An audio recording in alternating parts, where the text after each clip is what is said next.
ఓం నమో వెంకటేశాయ. అందరికీ నమస్కారము. ఈ వీడియోలో మీకు చాలా విషయాలను చెప్పాలని అనుకుంటున్నాను.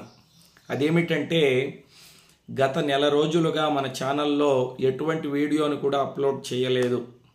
నిన్న హనుమాన్ జయంతి గురించి ఒక వీడియోని పెట్టడం జరిగింది.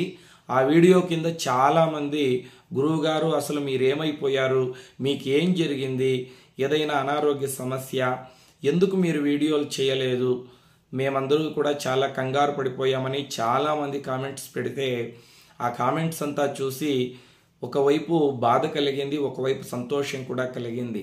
బాధ ఎందుకంటే ఇన్ని రోజులుగా మన ఛానల్లో ఏ వీడియోను పెట్టలేదు, నన్ను అభిమానించేటువంటి వాళ్లకు దూరం అయిపోయాననేటువంటి బాధ. సంతోషం ఎందుకంటే ఇన్ని రోజులుగా వీడియో పెట్టకపోయినా నిన్న వీడియో పెట్టేసరికి చాలామంది గురువుగారు ఎక్కడికి వెళ్ళిపోయారు, అమ్మయ్య మీరు వచ్చారా, చాలా సంతోషంగా ఉంది, మీ గొంతు విని ఎన్ని రోజులయ్యింది, మీకు ఏదైనా అనారోగ్య సమస్యయా, ఎందుకు మీరు వీడియో చేయలేదు అని చాలామంది కామెంట్స్ ద్వారా అడిగారు.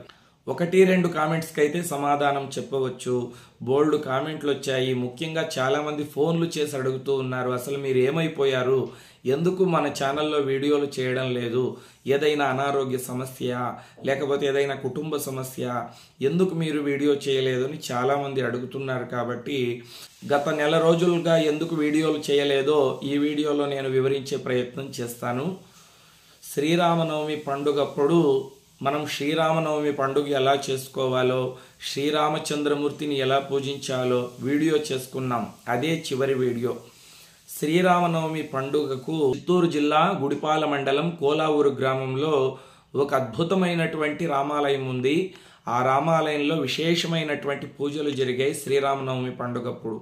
అక్కడ సంపూర్ణ రామాయణం చెప్పడానికి మన చిత్తూరు శాసనసభ్యులు గురుజాల జగన్మోహన్ నాయుడు గారు నన్ను ఆహ్వానించారన్నమాట. వారి తండ్రి గారు చెన్నకేశవ నాయుడు గారు చాలా మంచి వ్యక్తి, ఆయనకు నేనంటే చాలా అభిమానము. అదేవిధంగా వారి యొక్క బావమరిది అయినటువంటి మన చిన్నబ్బు నాయుడు గారు, అదేవిధంగా ఏనుగింటి ధనుంజయ నాయుడు గారు, వీళ్ళందరూ కూడా నన్ను విశేషంగా అభిమానించి వాళ్ళ ఊరికి ఆహ్వానించారు. 9 రోజులు నేను కోలావూరు గ్రామంలో సంపూర్ణ రామాయణం హరికథా రూపంలో చెప్పడం జరిగింది. చాలామంది మన ఛానల్ సభ్యులు అక్కడికి వచ్చి నన్ను కలిశారు. ముఖ్యంగా సంపూర్ణ రామాయణం హరికథా రూపంలో 9 రోజులు నేను అక్కడ చెప్తే చాలామంది భక్తులు వచ్చి పూర్తిగా రామాయణాన్ని విని చాలా సంతోషపడ్డారు. చాలామంది పెద్దలు పండితులు నన్ను ఆశీర్వదించారు.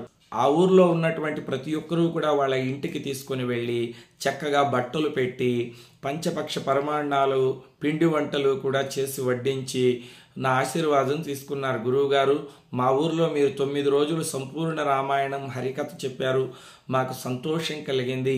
ఈ 9 రోజులు కూడా మమ్మల్ని మేము మర్చిపోయాము. రామాయణంలో మాకు తెలియనటువంటి ఎన్నో విషయాల్ని తెలియపరిచారు, మా చేత రామ భజన చేయించారు, ముఖ్యంగా మంచి మంచి రామకీర్తనలు పాడారు, మా జీవితం ధన్యమైంది అని చాలామంది ప్రశంసించారు. సంపూర్ణ రామాయణం హరికథా రూపంలో చెబుతున్నారని బ్యానర్లు కట్టారు. అదేవిధంగా ఇటువంటి పాంప్లెట్లు కొట్టి పంచారు. నా ఫోటో నా పేరు చూసి చాలామంది మన ఛానల్ సభ్యులు అక్కడికి వచ్చి ఆ రామాయణాన్ని విన్నారు, చాలామంది సంతోషపడ్డారు. ఆ తర్వాత మన చిత్తూరు ఎమ్మెల్యే శాసనసభ్యులు గురుజాల జగన్మోహన్ నాయుడు గారు ఉన్నారు కదా, వారి తండ్రి గారు చెన్నకేశవ నాయుడు గారు, ఆయన చాలా మంచి దైవ భక్తుడు. ఆయన చెప్పారు, స్వామి మా ఊరు పక్కన వసంతాపురం అనే గ్రామం ఉంది, అక్కడ బస్వాపల్లి పంచాయతీ 9 ఊర్ల గ్రామస్తులు ధర్మకర్తలు సంపూర్ణ మహాభారతాన్ని జరిపిస్తారు 18 రోజులు. చాలా అద్భుతంగా ఉంటుంది, జనాభా కూడా చాలామంది చేరుతారు. రామాయణాన్ని విన్నాం, మహాభారతం కూడా సంపూర్ణంగా మీరు చెప్పండి అంటే నేనన్నాను, అయ్యా సంపూర్ణంగా మహాభారతం చెప్పగలను, కానీ 18 రోజులు భార్యా బిడ్డల్ని వదిలి కుటుంబాన్ని వదిలి నేను ఇక్కడ ఉండలేను, నన్ను క్షమించండి అంటే వాళ్ళు ఒప్పుకోలేదు. లేదు గురువుగారు, రామాయణాన్ని ఇంత అద్భుతంగా చెప్పారంటే ఇంకా మహాభారతం ఇంకెలా చెప్తారో మాకు వినాలని ఉంది, ఎంత డబ్బు ఖర్చు అయినా పర్వాలేదు, మీరే సంపూర్ణంగా మహాభారతాన్ని 18 రోజులు చెప్పి తీరాలి అని మన చిత్తూరు శాసనసభ్యులు గురుజాల జగన్మోహన్ నాయుడు గారి తండ్రి గారు వాళ్ళు శాసించారు.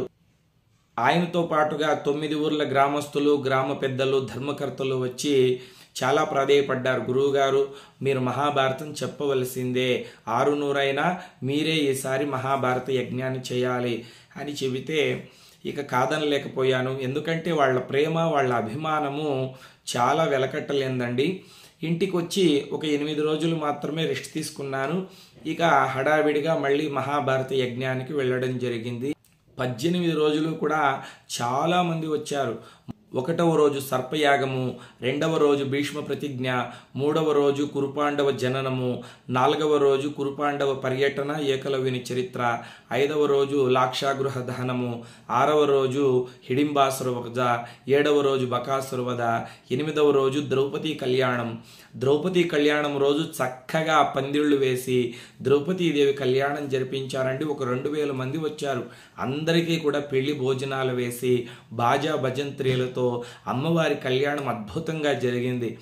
ఇక ఆ తర్వాత సుభద్ర కళ్యాణము, రాజసూయ యాగము, ద్రౌపదీ వస్త్రాభరణము, ఆ తర్వాత పాండవ వనవాసము, అదేవిధంగా అర్జున తపస్సు, ఇక యక్ష ప్రశ్నలు, ఆ తర్వాత విరాట పర్వము, ఉత్తర గోగ్రహణము, శ్రీకృష్ణ రాయబారము, భీష్మ పతనము, అదేవిధంగా వీరాభిమన్యు, ఆ తర్వాత కర్ణపతనము, దుర్యోధన వధ, ధర్మరాజు పట్టాభిషేకం వరకు 18 రోజులు సంపూర్ణ మహాభారత యజ్ఞాన్ని చేశాము. చక్కగా ప్రతిరోజు కూడా ఎవరో ఒకరింటికి తీసుకొని వెళ్ళడము, చక్కగా పిండి వంటలు, పంచపక్ష పరిమాణాలు చేసి పెట్టడము, చక్కగా పాదపూజ చేయడము, వస్త్రాలు ఇవ్వడము, కొంతమంది అయితే వాచీలు, గిఫ్ట్లు తెచ్చి ఇవ్వడము. 18 రోజులు కూడా వారి ఇంటి మనిషిలా నన్ను గౌరవించారు.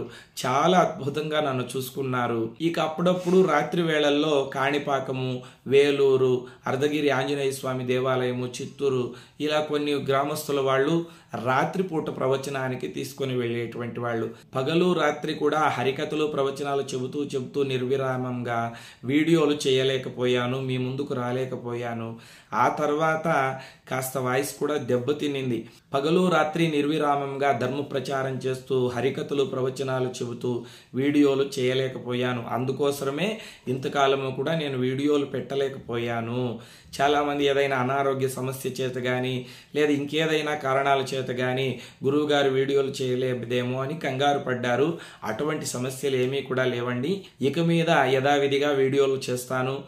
నాకు సమయం కుదిరినప్పుడంతా కూడా మంచి మంచి భక్తి విషయాలు, పూజలు, అదేవిధంగా ఆధ్యాత్మిక విషయాలు, సామాజిక విషయాల గురించి మన ఛానల్లో చర్చించుకుందాము. కాబట్టి నా వల్ల ఎవరైనా బాధపడి ఉంటే దయచేసి క్షమించండి. ఎందుకంటే నేను ఇలా ప్రవచనాల్లో, హరికథల్లో హడావిడిగా ఉన్నానని మీకు ఇన్ఫార్మ్ చేయకపోవడం నాదే తప్పు. దయచేసి ఎవరైనా మనసు బాధపడి ఉంటే నన్ను క్షమించండి. తప్పకుండా మన ఛానల్లో మంచి మంచి ఆధ్యాత్మిక విషయాలు, భక్తి విషయాలు, పూజల గురించి ఇక మీద మనం తెలుసుకుందాం. లోకా సమస్తా సుఖినో భవంతు. స్వస్తి.